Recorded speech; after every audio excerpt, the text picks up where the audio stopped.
Cette année, le Real Madrid est nul. Voilà, je les vois, je les regarde, j'analyse les matchs, j'essaye d'avoir de l'espoir, je leur laisse des chances à chaque match. À chaque fois, je me dis, ouais, ça peut arriver, c'est comme ça, ce sont des humains après tout, mais à chaque fois, je ne suis que déçu de plus en plus, dégoûté, et j'en ai marre de voir cette équipe. Voilà, j'ai du mal à me dire que j'ai joué là-dedans.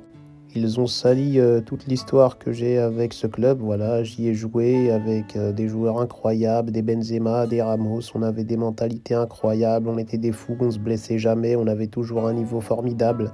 Quand il y en avait un qui avait un niveau un peu moins bon, toute l'équipe le relevait. Il n'y avait jamais toute l'équipe qui était nulle. Là, je les vois être tous nuls ensemble, alors qu'ils ont les plus grands noms du foot. Je ne comprends pas ce qu'ils ont en ce moment. Je pense que Mbappé n'y est pas pour rien, mais c'est vrai que de voir tout ça, c'est le chaos.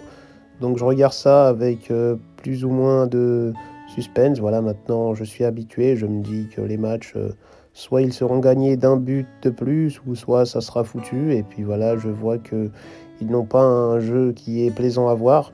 Ils ne marquent que des buts, soit de loin, soit une frappe, soit un truc flingué, mais ce n'est jamais des super belles actions, des super beaux mouvements où une équipe est vraiment dans un collectif huilé. Je pense qu'ils ont tout sauf un collectif huilé. Je pense qu'ils sont individualistes et foutus et dégoûtés, frustrés. Ils jouent avec la nervosité. Après, c'est vrai que tu me diras, ils ont pas mal de blessés, mais je pense que même ceux qui sont titulaires, ils sont flingués. Carlo Ancelotti aussi a du sang sur les mains, a du sang sur le slip. Je pense qu'à 75 ans comme ça, on est obligé d'être mature et adulte et sage. Je pense qu'il se laisse bouffer par son collectif, voilà, il se laisse bouffer par les petits jeunes. Et voilà, il n'a pas la main mise sur son groupe. Et voilà, je ne pense pas qu'il ait les pleins pouvoirs ou bien il fait n'importe quoi s'il l'a, mais je pense que c'est foutu. Voilà, il pourrait donner un peu plus de confiance à des joueurs comme Brahim Diaz, Arda Güler, Hendrik. Mais lui, il se dit, mes gros titulaires sont nuls et les jeunes, je les laisse être nuls sur le banc et il ne rend pas les joueurs meilleurs et je pense que son équipe est claquée.